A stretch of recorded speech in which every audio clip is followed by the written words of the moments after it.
नमस्कार, मैं मानसी यादव आपके साथ न्यूज फ्लैश से बढ़ते आज की ताजा बुलेटिन की तरफ। प्रधानमंत्री नरेंद्र मोदी कल बिहार का दौरा करेंगे। इस दौरान वे बिहार को 7,217 करोड़ की सौगात देंगे।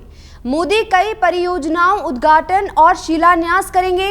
वे मोतिहारी में जनसभा को संबोधित करेंगे। पिछले 4 महीनों में प्रधानमंत्री नरेंद्र मोदी का यह चौथा बिहार दौरा है। अब बढ़ते हैं जयपुर की तरफ, जहां केंद्रीय गृह मंत्री अमित शाह ने आज राजस्थान को कई बड़ी सौगातें दी। सांगानेर में वाटिका के पास दादिया में आयोजित सहकार एवं रोजगार उत्सव में उन्होंने 8,000 से अधिक युवाओं को नियुक्ति पत्र का वितरण किया। इस दौरान उन्होंने कई योजनाओं का उद्घाटन और लोकार्पण किया।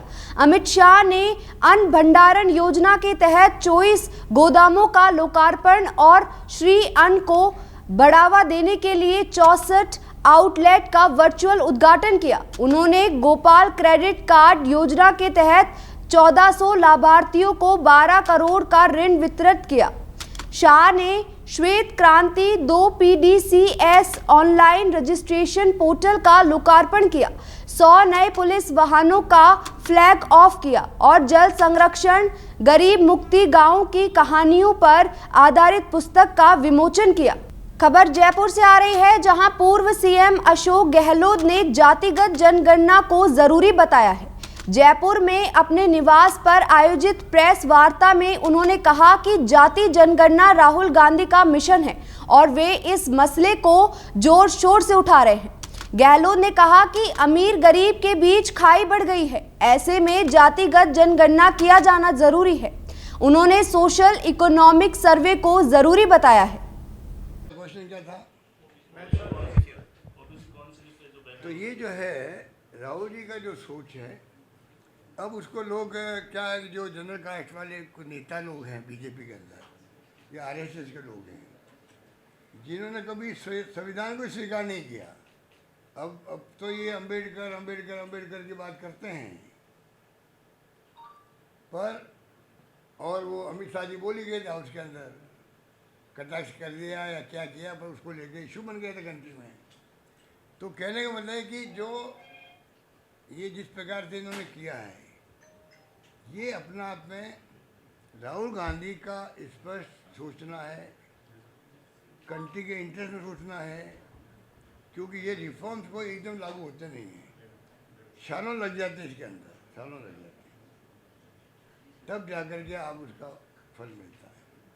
ज्योतिबा फुले ने और सावित्रीबाई फुले ने 200 साल पहले जो फैसले किए थे या अभियान चलाए थे रिफॉर्म्स के, तो उसमें कितना टाइम लगा होगा। अब जाकर के पिछले 20-25 सालों में ये सब शिक्षा हुई है लड़कियों की।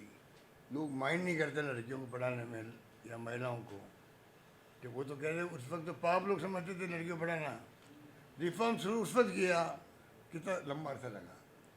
तो ये राहुल गांधी चाहते हैं कि जो SC ST OBC लोग हैं, इनको मुख्य धारा में लाया जाए। मुख्य धारा में लाएंगे तो देश की ताकत बढ़ेगी, देश की ताकत बढ़ेगी। एक तबका अगर परिवार में एक भाई कमज़ोर रहता है और एक भाई आगे बढ़ जाता है, तो परिवार में भी वो एक जो स्पीड होती है आगे बढ़ने की, उसमें टूट जाती है। ये देश है, सब तबके कम से कम मुख्य धारा में आ जाए, सब तो कोई एक से हो नहीं सकते। तो उसमें उनकी सोच है, वो क्रांतिकारी सोच है, वो क्रांतिकारी सोच है। मैं पूरा समर्थन कर रहा हूँ उनको। मैं चाहता हूँ कि SC ST OBC को अगर मालूम पड़े, मुख्य रूप से OBC के लोगों को, उनको पता ही नहीं कि राहुल गांधी जी जो बोल रहे हैं उसके फ़ायदा हमें मिलेगा कभी निकाली। OBC के अधिकांश लोगों को, जिन्होंने बीजेपी ने गुमराह कर रखा उन लोगों को धर्म के नाम पर, उनके समझ में बाद में आएगी। क्योंकि इतना बड़ा मुद्दा राहुल गांधी उठा चुके हैं, इतना बड़ा मुद्दा ये उनको खुद को भी नहीं मालूम है, उनके नेताओं को मालूम हो रहा है। ये सामाजिक संगठन है OBC के, उनको मालूम है कि हाँ ये बहुत बड़ा मुद्दा हो गया हमारे इंटरेस्ट के अंदर, आम जनता को मालूम नहीं है। तो ये भी अभियान चलना चाहिए। अभियान खाली OBC वाले क्यों चलाए, अभियान जनरल कास्ट वाले क्यों नहीं चलाए? क्योंकि जब ये मैं मुख्य धारा की बात कर रहा हूँ, पब्लिक इंटरेस्ट में है, तो कोई वर्ग हो उनको आपस में इन अभियानों चलाना चाहिए, जिससे कि ये सर्वे होके रहे। एनडीए गवर्नमेंट ने अभी फैसला कर लिया कैबिनेट में, अभी भी आशंका लोगों को है, ऐसा नहीं बिहार चुनाव के बाद में कोई बहाना करके इसको वापस पीछे छोड़ दें। ये अभियान जो फैसला हुआ है उसके ऊपर भी लोग डाउट कर रहे हैं। हम चाहेंगे कि वो फैसला लागू हो। एनडीए गवर्नमेंट अभी है तो ये सेंसस लागू करे, सेंसस के माध्यम से ओबीसी जो है वो जाति की जनगणना ये पूरा करे, ये बात थी। ठीक है। खबर फिर जयपुर से आ रही है, जहां मुख्यमंत्री अशोक गहलोत ने राज्य की भाजपा सरकार पर तीखा हमला बोला और कहा कि राज्य में कानून व्यवस्था की स्थिति खराब है। उन्होंने भजनलाल सरकार की असफलताएं गिनवाते हुए कहा कि अभी 1.5 साल में सरकार के ये हाल है तो 5 साल में क्या होगा। गहलोत गुरुवार को अपने निवास पर पत्रकारों से बात कर रहे हैं। उन्होंने राज्य में कानून व्यवस्था को चौपट बताया। उन्होंने फोटो बताते हुए कहा, ऐसे वीडियो है कि बताया नहीं जा सकता। अगर ये हालात रहे तो कानून व्यवस्था पर विश्वास कैसे रहेगा। खबर बलिया से आ रही है, जहां यूपी सरकार के कैबिनेट मंत्री और सुबह सपा प्रमुख ओम प्रकाश राजभर बलिया जनपद के करनई गांव में पहुंचे। इस दौरान उन्होंने बड़ा बयान देते हुए कहा कि बिहार में सभी विदेशी नागरिकों और फर्जी वोटरों को बंद किया जाएगा और इन्हें सरकारी योजनाओं जैसे आवास और मुफ्त राशन का लाभ नहीं मिलेगा। राजभर ने विपक्ष पर निशाना साधते हुए कहा कि विपक्ष फर्जी वोटरों के सहारे सत्ता में आना चाहता है, लेकिन ऐसा नहीं होने देंगे। उन्होंने साफ किया कि बिहार में हो रहे वोटर संशोधन की प्रक्रिया बेहद जरूरी है। कृषि कानूनों को लेकर उन्होंने कहा कि अगर जरूरत हुई तो कृषि मंत्री नया प्रस्ताव लाएंगे और उन्हें कैबिनेट में पास कराकर लागू किया जाएगा। सर, कुछ राजनीतिक बातें। मंत्री जी, बिहार में वोटर संशोधन को कैसे देखेंगे? देखिए, चुनाव में जब चुनाव की सूचना जारी होने के पहले चुनाव आयोग मतदाता सूची में जो मृतक हैं उनका नाम निकालने का, जो 18 साल की उम्र पूरा कर लिए हैं उनका नाम दर्ज करने का, और जो लोग प्रदेश छोड़ करके दूसरे प्रदेश में जाके बस गए हैं ऐसे लोगों का नाम निकालने का काम चुनाव आयोग करता है। अब विपक्ष के लोग चाहते हैं कि जो बाहर जाके बस गए उनका भी नाम रहे, ये तो असंभव बात है। बातें आई थी कि नेपाल, म्यांमार और बांग्लादेश के भी कुछ लोग पाए गए हैं, कितनी सच्चाई है उसकी? अगर सच्चाई नहीं होती तो बात कैसे उजागर होती। अब बंगाल में ही लीजिए, जो बांग्लादेशी आकर के वहाँ हैं, तो जांच हो रही है। जांच में जो पाए जा रहे हैं तो उस बात को जनता के बीच में लाया जा रहा है। अब उसको विपक्ष को नहीं पच रहा है। विपक्ष उसी वोट के दम पे सरकार बनाने की बात करता है। तो विदेशी नागरिक है मंत्री जी, तो क्या उनको सरकारी सुविधाएं जो मिल रही हैं, सरकारी योजनाओं का लाभ मिल रहा है, क्या उन लोगों को वो भी मिलना चाहिए? देखिए, अब जांच हो रही है। जांच के बाद अगर वो बाहर के हैं तो अभी तक किन्हीं परिस्थितियों में उसका लाभ लिए, जब जानकारी हो गई तो उनका नाम काट दिया जाएगा, उनको निष्कासित कर दिया जाएगा, तो फिर लाभ लेने की बातें खत्म हो जाएगी। फ्री जो राशन उनको मिल रहे थे, जो नहीं तो वो सब बंद हो जाएगा। जब वोटर लिस्ट से नाम कटा तो सारी चीज़ से नाम कट जाएगा। सारी सरकारी योजनाओं का लाभ, सभी योजनाएं जो उनको मिलती रही वो सब बंद हो जाएंगी। बिहार में अच्छा सर, बार कृषि कानून को लेकर के भी बात उठ रही है। केंद्रीय कृषि मंत्री ने कहा है कि आगे जो कृषि जो नियम कानून आए थे उसको वापस ले लिया गया था किसी कारणों से, उस पर हम एक कदम आगे बढ़ेंगे। फिर तो ठीक है, जब उसकी आवश्यकता होगी तो वो अपना कृषि मंत्री जी ले आएंगे प्रस्ताव, और कैबिनेट से अगर वो प्रस्ताव पास होता है तो वो देश में लागू होगा। सर, बिहार में नीतीश कुमार फिर मुख्यमंत्री बनेंगे? हम वहाँ का मालिक है ही। नहीं, तो आप एनडीए गठबंधन, हम एनडीए गठबंधन में एनडीए की सरकार बनेगी, लेकिन और चुनाव के बाद तय होगा कौन मुख्यमंत्री बनेगा कौन नहीं बनेगा। सजाद अंसारी की नीतीश कुमार की अगुवाई में अब चुनाव हो लड़ा भाई हो जाएगा। सकता है, अब उनको जानकारी होगी, हमको नहीं पता है तो हम कैसे कह दें। तो क्या आपकी भी पार्टी जो है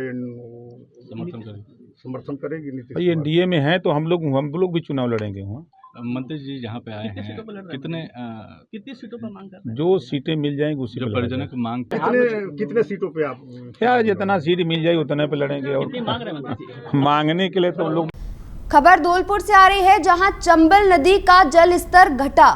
अब भी खतरे के निशान के करीब कोटा बैराज से पानी छेड़े जाने के बाद चंबल नदी का जल स्तर लगातार दूसरे दिन भी खतरे के निशान के आसपास बना रहा। हालांकि बुधवार को शाम तक नदी का जल स्तर सुबह की तुलना में 1 मीटर कम हुआ है।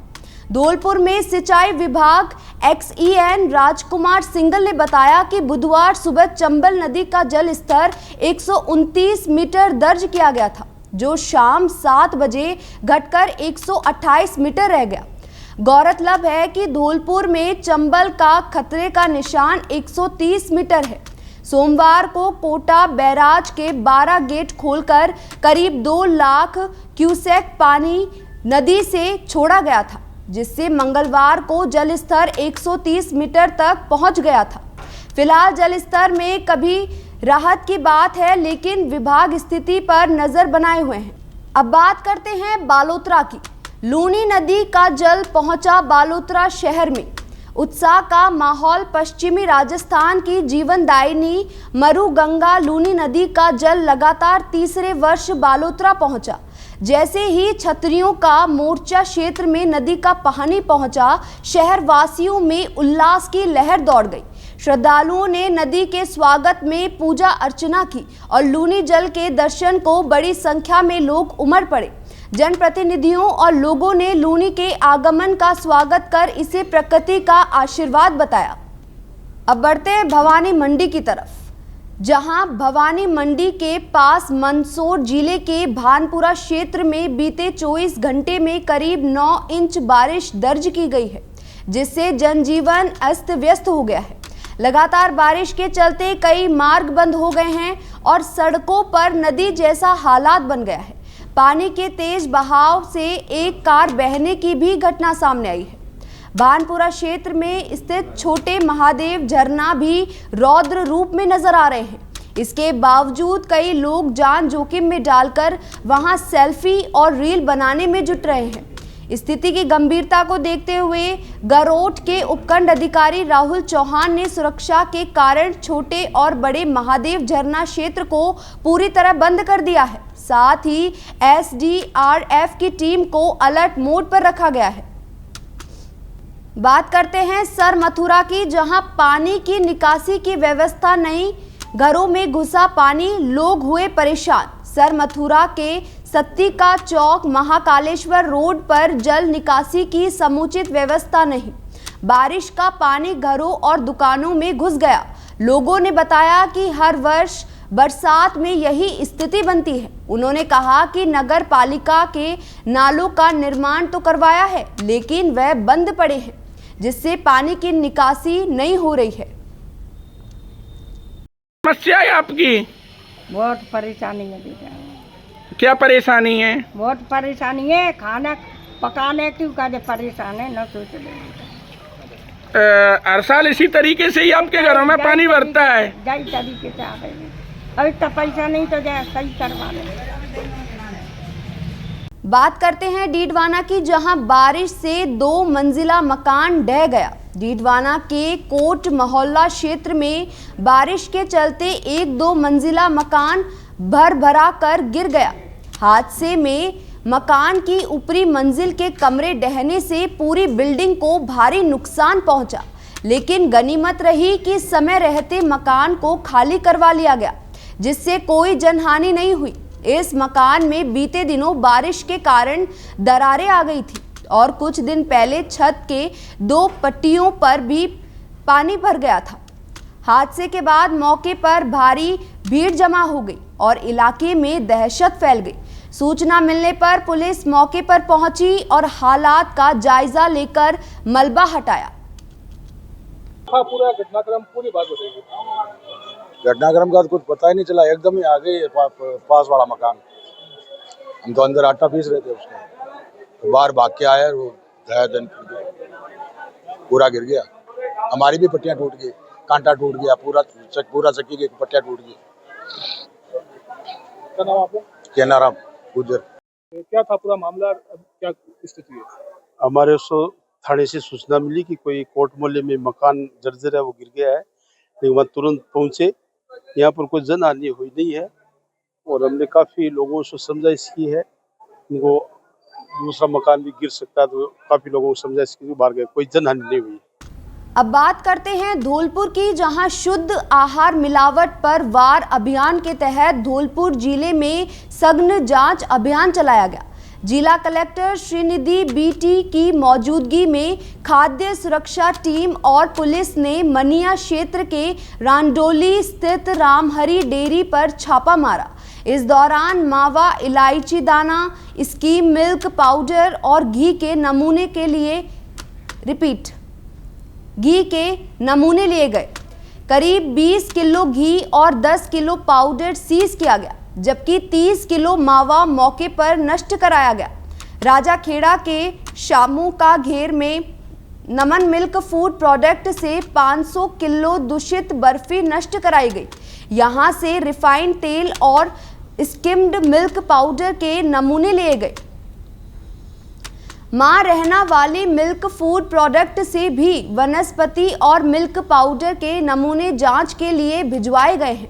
खाद्य सुरक्षा अधिकारी पदम सिंह परमार ने बताया कि नमूनों की जांच रिपोर्ट आने के बाद कठोर कार्रवाई की जाएगी। अभियान के तहत निरीक्षण, जब्ती और नष्टीकरण की कार्रवाई जारी रहेगी। बात करते हैं बिजोलिया की, जहां कृषि विभाग की ओर से ग्राम पंचायत थरदोड़ा के जावदा गांव में 1 दिवसीय महिला कृषक प्रशिक्षण कार्यक्रम आयोजित किया गया। कार्यक्रम में अनुसूचित जाति वर्ग की महिलाओं को प्राकृतिक और परंपरागत खेती अपनाने के लिए प्रेरित किया गया। पूर्व सहायक कृषि अधिकारी दिलदार सिंह राजोरा ने बीज, उर्वरक और कीटनाशकों की खरीद के समय बिल लेने की आवश्यकता पर जोर दिया। नोडल सहायक कृषि अधिकारी बिजोलिया उदयलाल कोहली ने प्रशिक्षण की उपयोगिता और खरीफ फसलों की उन्नत कृषि तकनीक की जानकारी दी। प्रशिक्षण में रासायनिक उर्वरकों के दुष्प्रभाव से बचाव और जैविक खेती को बढ़ावा देने पर बल दिया गया। अब बढ़ते हैं गरियाबंद की तरफ, जहां हाई स्कूल की स्थापना और धान उपार्जन केंद्र की मांग को लेकर ग्रामीणों ने राष्ट्रीय राजमार्ग को जाम कर दिया। सैकड़ों की संख्या में ग्रामीण सड़क पर उतर आए और जोरदार नारेबाजी करते हुए प्रदर्शन किया। धरना स्थल पर स्थिति को नियंत्रण करने के लिए भारी पुलिस बल तैनात किया गया। मौके पर देवभोग एसडीएम और मेनपुर एसडीओपी भी पहुंचे और प्रदर्शनकारियों से बातचीत कर समाधान का प्रयास कर रहे हैं। इधर सड़क जाम के चलते दोनों ओर वाहनों की लंबी कतारें लग गई। ग्रामीणों ने चेतावनी दी कि जब तक उनकी मांग नहीं मानी जाती तब तक प्रदर्शन जारी रहेगा। अब बात करते हैं पाली की, जहां पाली सहित देश भर में पत्रकारों पर बढ़ते हमलों को लेकर रोष व्याप्त है। पत्रकारों की सुरक्षा को लेकर पत्रकार संगठन सरकार से ठोस कदम की मांग कर रहे हैं। इसी क्रम में Indian federation working of journalist की पाली इकाई में जिला कलेक्टर को ज्ञापन सौंपा। ज्ञापन में हाल ही में माउंट आबू में पत्रकार हरिपाल सिंह उखरडा के साथ हुई मारपीट और लूट की घटना में शामिल नगर पालिका के तीनों दोषी कर्मियों को कड़ी कार्रवाई की मांग की गई। बात करते हैं देसूरी की, जहां माउंट आबू नगर पालिका कार्मिकों द्वारा पत्रकार के मारपीट मामले का विरोध जारी है।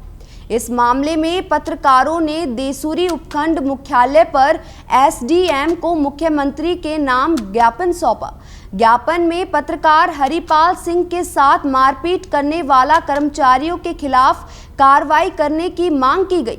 इस मौके पर प्रेस क्लब अध्यक्ष दिलदार भाटी, उपाध्यक्ष खेताराम जाट, सचिव हिलाजदान, वरिष्ठ पत्रकार दिनेश आदिवाल, बीडी रामावत, ललित कंडारा, किस्तूरचंद, रमजान खान, मोहन भटनागर, अशोक कुमावत मौजूद रहे।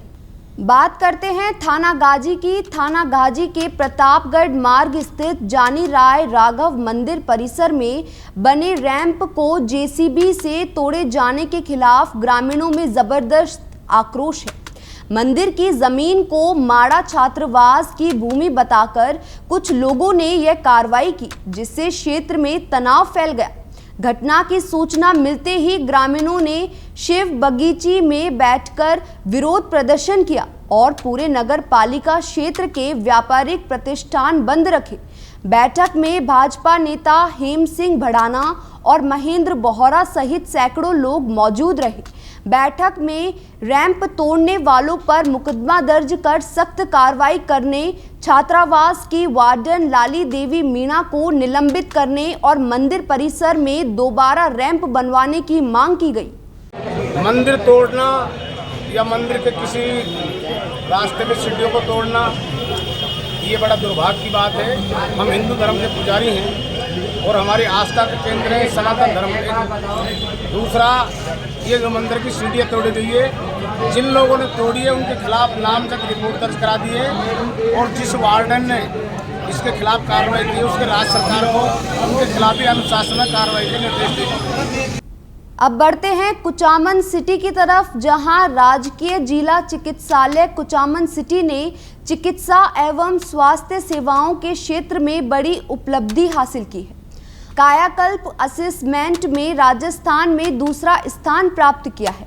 यह सम्मान स्वच्छता, गुणवत्ता, रोग नियंत्रण और मरीज सेवा प्रबंधन जैसे मापदंडों पर उत्कृष्ट प्रदर्शन के लिए दिया गया है। राज्य स्तर की मूल्यांकन टीम ने हाल ही में अस्पताल का निरीक्षण किया था, जिसमें सभी निर्धारित मानकों पर चिकित्सालय खरा उतरा। इस उपलब्धि पर चिकित्सा प्रभारी डॉक्टर शकील अहमद राव और डॉक्टर BS ढाका ने प्रसन्नता जाहिर करते हुए इसे पूरे कुचामन शहर के लिए गर्व की बात बताई। हमारे राजकीय चिकित्सालय में जो कायाकल्प की टीम आई थी, उसका कार्य को अच्छा कार्य देखते हुए हमें सेकेंड रैंक प्राप्त हुई है। हमारे कर्मचारी और अधिकारियों ने बहुत अच्छा कार्य किया। इसके लिए हमारे कर्मचारियों को और अधिकारियों को बहुत बहुत धन्यवाद और आगे भविष्य में आशा करते हैं कि हम रैंक प्राप्त करने की कोशिश करेंगे। हमें अभी हमारा दूसरा रैंक है और भविष्य में कोशिश करेंगे कि 1 नंबर रैंक प्राप्त हो सके और हम और ज़्यादा कोशिश करेंगे कि कायाकल्प में 1 नंबर प्राप्त कर सकें और मरीजों को पूरी सुविधा मिल सके। और भविष्य में एनक्वास एक और निरीक्षण होता है, उसको भी प्राप्त करने की कोशिश करेंगे। फिलहाल के लिए इतना ही। आगे की खबरों के लिए बने रहिए न्यूज़ फ्लैश के साथ। नमस्कार।